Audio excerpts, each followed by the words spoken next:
Everyone online says you need to scale with a course.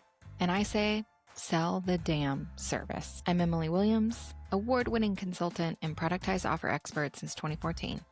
And I'm here to help you work less, make more, and stop custom building your burnout. Each week, we talk strategy, structure, and the real stories behind sustainable service businesses. You know, from service providers who like doing service work, who want to stay in service work, but also just make more money. If you're ready for all that yapping, then let's dive in.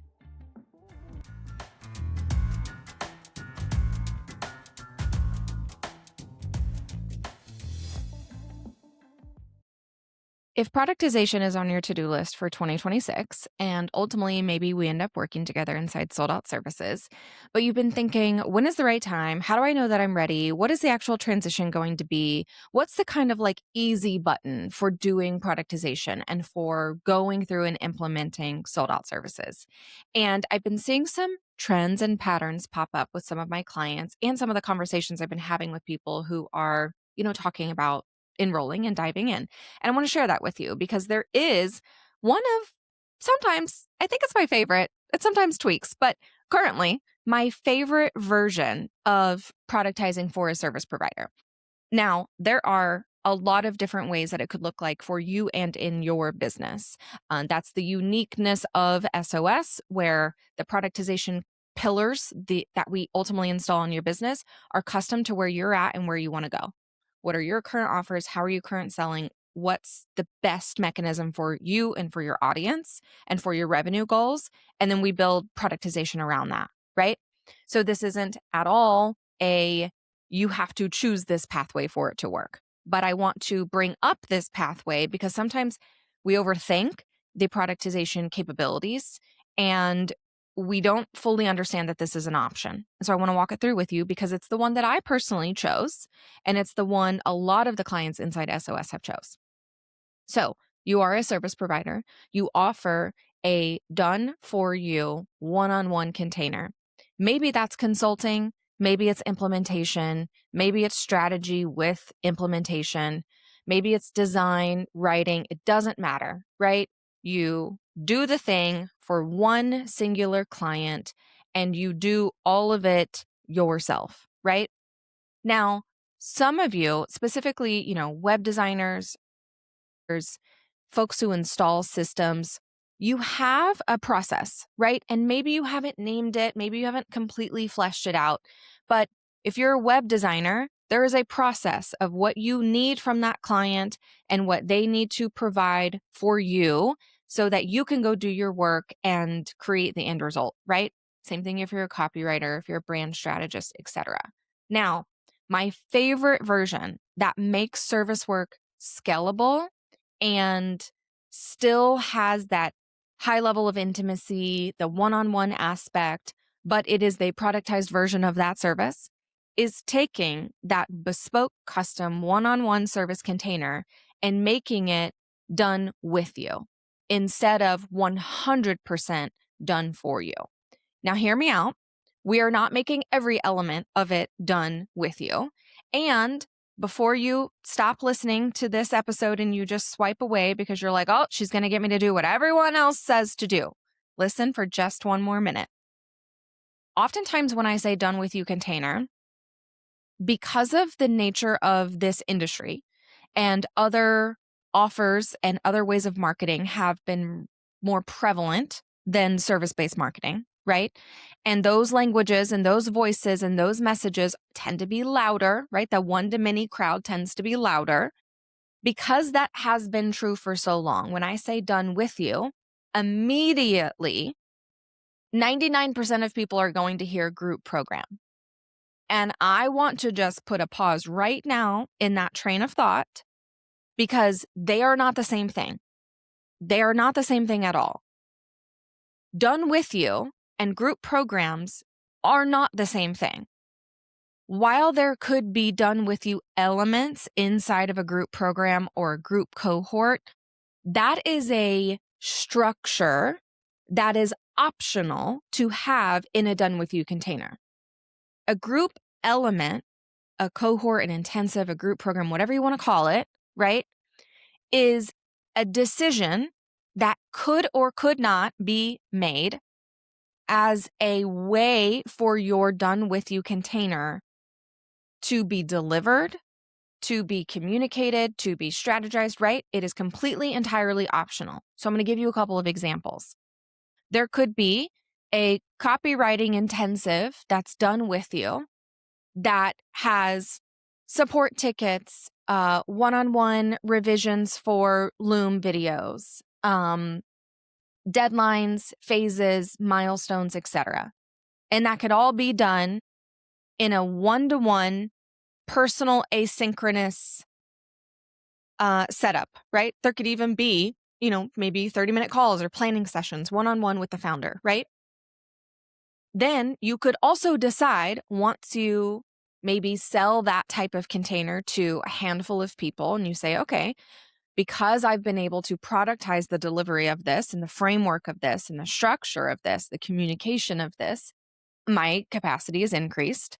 Okay, so maybe for one of these launches, or now all of them moving forward, or the runs of this service, this container, maybe I want to add in a group element. So maybe that's when you introduce group office hours or group coaching calls or a Slack channel where other people can meet and mingle. And if you leave a Loom feedback review for this person on their copy, that other person can watch it and maybe they learn something from it, right? That specifically is a decision on the deliverability and community and structure of that particular container. That container is still done with you. Okay? It just has a group element. So I just want you to make sure that we're on the same page when we talk about how done with you does not equal group. There can be a group component to done with you, right? My SOS has 99% one-on-one done with you elements and literally 1% group. That group is our office hours, where we meet twice a month for 30 minutes. It's open house, so you can come, ask your question, and leave. There's no coaching, there's no training. You don't miss anything if you don't show up, because the purpose of that is if you need to verbally process or screen share, or you just like to have a live kind of feedback really quickly on something right before you submit, or maybe you just got revisions back from me and you want to talk it through. We can navigate that together. If you need to screen share and say, oh, what do you think about this? That's your opportunity to do that. There's no replays. There's no pre-submission questions. There's nothing. It's like my office door is open and you step in and ask a question and then you leave, right? Now you do that with the group. You may be the only one in the room at one point. You may be in the room with 10 other people, right? That is the only group element of sold out services. Everything else is private, one-on-one, done with you, right? And I want to talk about that with you element. And I'm going to talk about it in the lens of SOS, not to just have this be a giant pitch to the program, although doors are opening soon and you should definitely be on the lookout. I want to talk about it so that you can understand how it might be set up and structured for your own service. Okay? So when someone enrolls in SOS, there's an onboarding form. Okay? I bet you have an onboarding form for your particular people. Is that onboarding form the same for everyone, or are you customizing it? Making it the same for everyone is one step closer to productization. Making it the same for everyone, but also making sure that you're asking questions that get you a clearer understanding of where your client is right now and where they are headed in your container, right? What is the end result going to be? What do we need to be measuring before we get started so that we can have that measurement to compare their end result to? This leads to outcome-based messaging, right? It strengthens your authority, your positioning, etc. Okay, so they do their onboarding, and then what happens next, right? Okay, well, what is the first thing that my clients inside Sold Out Services need to identify and kind of declare so that we can get jump started into our program? Well, they need to tell me which of their containers they're actually going to productize. They might not know though. And how are they supposed to know? This is where the done with you element comes into play. They watch a quick training on what a productized service actually is and how to rate and audit their current services in a template that I've provided them that has formulas built in for them to plug in some data And that formula outputs, hey, here are the services of the offers that you currently do. Here are the ones that are easiest to productize, the ones that have a couple of red flags, and the ones that are absolutely, this would be a nightmare to productize. And so you submit that audit as your first pillar, right? This is your first thing to review. You do some work on your own, you submit it to me for review. I look at it and I record typically a Loom video response. And I say, okay, I have a question here. If you ultimately go with this to productize, here's what that's going to mean. If you choose this one, here's what that could look like. I am posing questions intentionally to you because I've seen this happen now in 30 plus businesses in SOS alone, let alone with the 300 plus clients that I've worked with over the last 3 or 15 years and helping them make decisions about systems and structure within their service business, right? So I'm asking questions and I'm ultimately, you make the end decision, right? But I'm guiding you strategically and letting you know what your options are. And if you choose this one, here's what it's going to mean. And if you choose that one, here's what it's going to mean. So then you ultimately, after reviewing my feedback, make your decision and you submit that as part of your implementation checklist. Here's the offer that I'm actually going to productize. Okay, check. Pillar 1 is done. Now we move forward into the authority anchor. So please hear and notice that that first pillar had no group element. There's no group chaining. There's no group conversations. It's you and me back and forth chatting asynchronously, right? So then we move on to the second pillar. Now that we've identified the offer that we're going to productize in this container, we need to position it, right? We need to understand what is the authority anchor for this particular offer. So there's a worksheet that I've designed filled with the questions that I would ask you if we were on a live call together. This is part of that productization, right?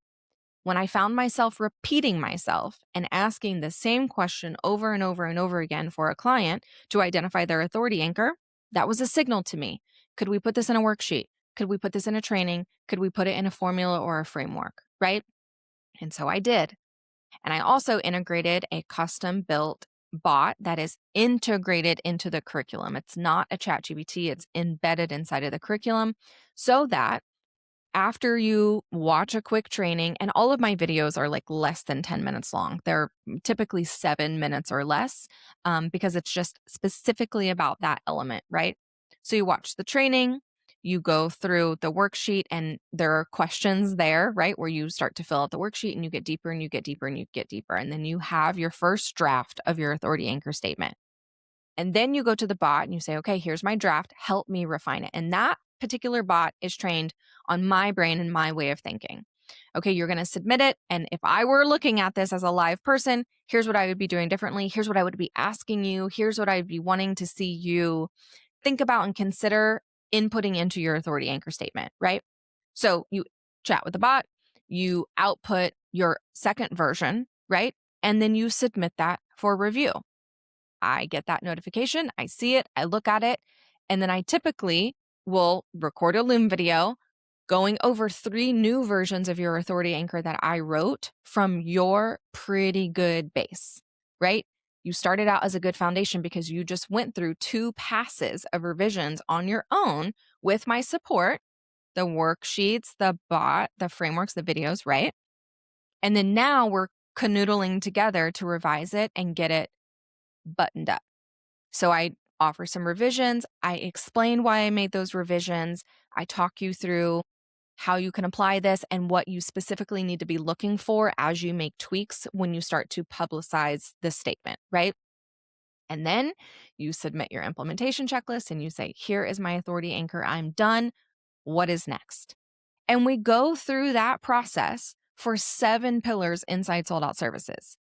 So what does that mean? If you were to look at that container, if I were to just to describe to you the actions of that container, that is a done with you container. I'm not writing your authority anchor for you from scratch. I'm writing it based on 2 really solid efforts that you created from curriculum and materials that I put together. And then I'm finalizing it with you, right? We go into scope and deliverables and client experience where you are dumping what currently exists and then I'm auditing that and then you are refining it. This is it. I picture it as like volleying back and forth. right? I have to give you the ball so you can start. That ball is strategic. It's got lessons, videos, a form, a template, a worksheet. It doesn't matter, right? And then you send it back to me, and then I work my magic, and then I send it back to you. That is the nature of a done with you container. So, what of your service could you start to think about? What could the structure of my own container as a done with you look like? Now that I know done with you does not have to equal group program, what could it look like? Right? And adding on a group program or group aspect to your container is absolutely a personal decision. I personally love group cohorts. I do. When they are very intentional about why are we all hanging out together, right? If it's just easier for you to put everyone together and there's not a structure or a benefit for us all to kind of be in each other's business, I think that there could be an element where that's not needed, right? I've also seen where when I've created a group coaching call or a group aspect, a group Slack channel, right? Um, and if my clients didn't utilize it, then it wasn't something they were looking for and it wasn't something they needed. They know themselves best, right? Of what is the type of support that's going to help get me unstuck. And it wasn't that. And it ended up being just extra noise and kind of energy for me to go check it and go respond and go do whatever. So I eliminated it. But the second I saw my clients in a cohort saying, I really just need to talk something out with you specifically, is when I turned on office hours, right? Because that is the productization lower lift way for me to provide the exact support you're asking for without having to put 30-minute one-on-one calls back on my calendar, because that's what I was trying to avoid. But the reason why my clients are able to come to that office hour with very specific questions and very specific, if you just give me feedback on this piece, I can move forward, is because the structure of the program is set up so well.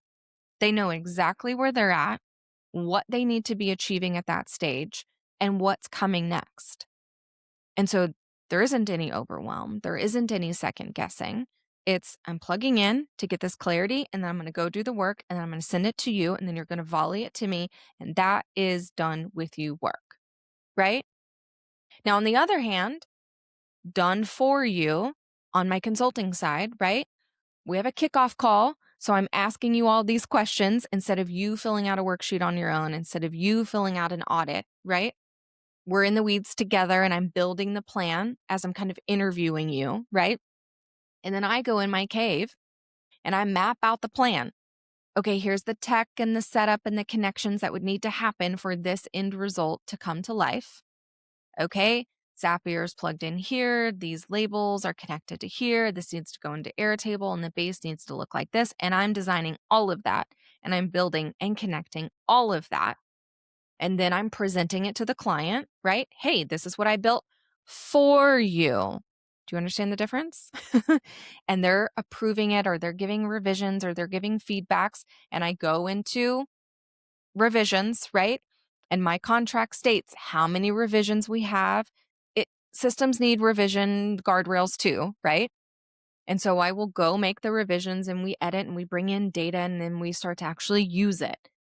And then it includes maintenance or tweaks for 30, 60, 90 days, depending on the system that we set up, right?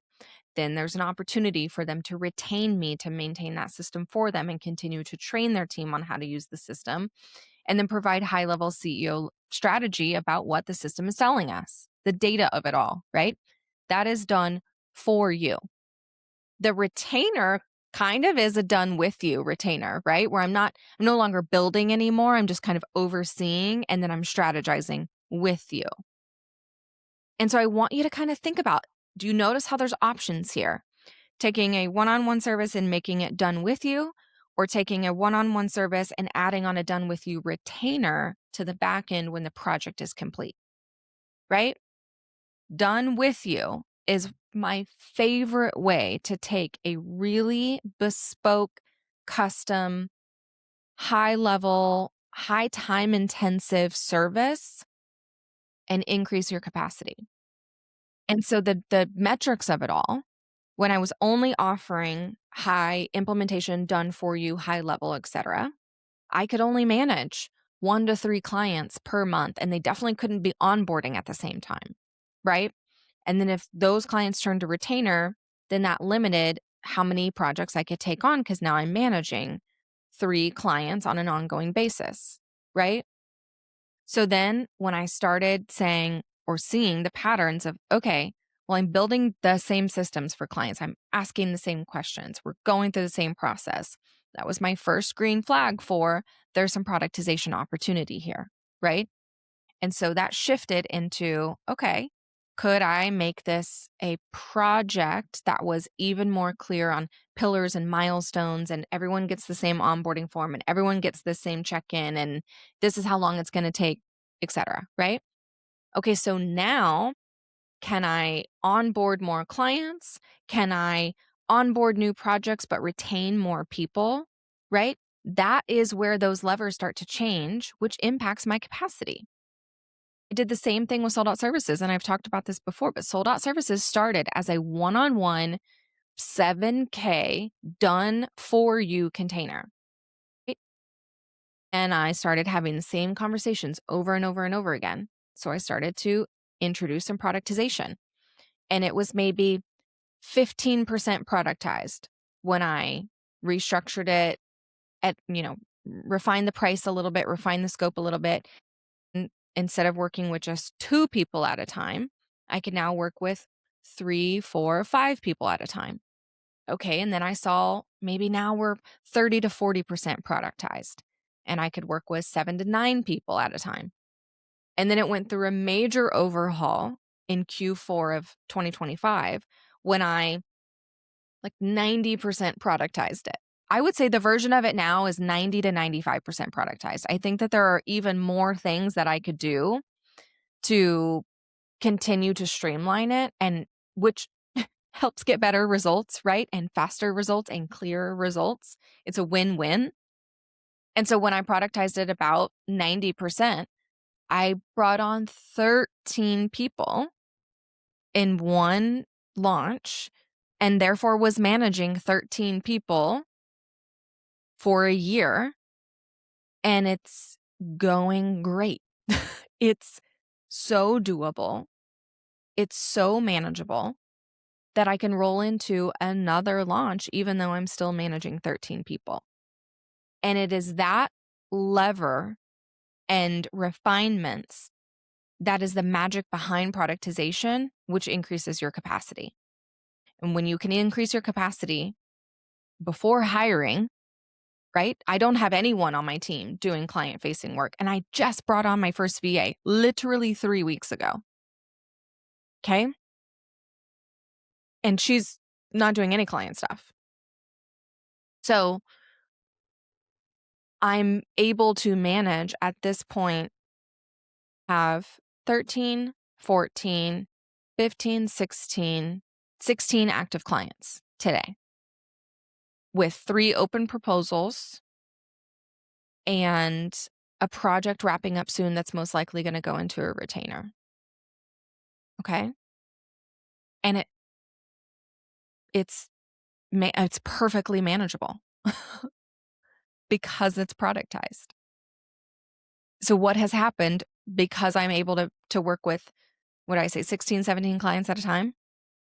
My revenue has increased. What I'm able to pay myself has increased. My expenses have decreased because I've gotten super fucking clear on what's needed to get this result. And I cut the rest, right?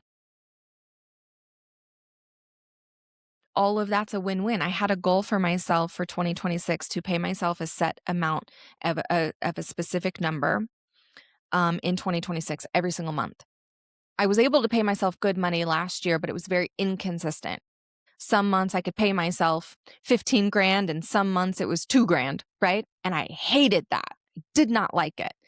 So consistency and consistently hitting, well, I'll tell you what it is 10K per month. I don't know why I was keeping your secret. I don't care. Radical transparency over here. I want to pay myself 10K per month. That's my goal for 2026. One of the things that made me see that that could happen a lot sooner was an incredible VIP bookkeeping day I did with Haley Romero of Cutting Edge Financials. This is not an ad. I'm not an affiliate. I just had an incredible VIP day with her where we mapped out an entire projection and cash flow. And I told her, kind of come hell or high water, I want to pay myself $10K per month. And I would like to do it before Q4 of this year, right? I was thinking, okay, I'm going to be hitting it September, October, November, maybe. And I'll get to enjoy the fruits of the labor at the end of this year and for sure going into next year, but it's not going to be until later this year. And we looked at the data and we looked at what was realistic and we looked at history and we looked at capacity, and that started happening in March of this year, paying myself $10K per month in March. Part of that is because I have business savings, right? To get me through. Some of those months are still a slight dip, right?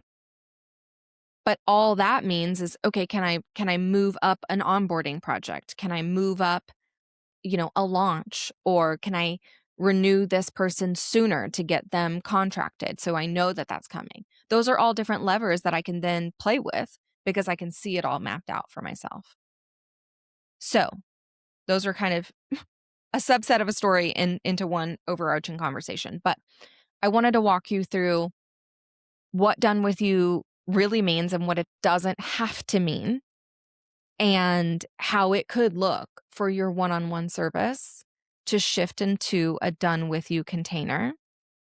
And I would love to partner with you on making that happen and really, really giving you the strategic guidance on what to keep, what to cut, how to position it, and how it fits into your current offer ecosystem. And we do that work inside Sold Out Services. I would love for you to go check out soldoutservices.com/enroll to see more information, ask me questions, see what's inside the program, and definitely pay attention to this space later in February and in March, because we're going to be doing a really incredible training where we're breaking down some elements of the authority anchor and how I look at them a little bit differently than I even did last year. And so if you want the up and up on that, then definitely be paying attention to this space.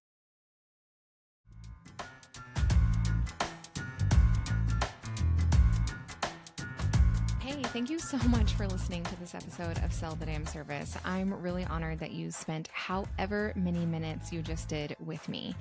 Now, if you could go do me a very quick favor and be sure to like, subscribe, leave a rating and a review for this podcast over on Apple Podcasts and Spotify, or, pick your favorite platform. I'm not going to be that choosy. It truly means the world to me. It's how little tiny shows that are like mine, that are self-funded and, being edited in between dinner time and school pickup, it helps us get seen. It's free for you to do and takes just a couple of minutes. And I would love you forever if I could send you an edible arrangement as a big thank you. I would. So instead, consider this giant thank you directed just at you for going to do that. And share this episode or this podcast with a friend who needs to hear it. I love ranting and raving about service-based business strategies. And, I think more people should listen to this show, honestly. So I appreciate you. Thank you so much. I really, really, really am grateful that you're here, and we will chat very soon.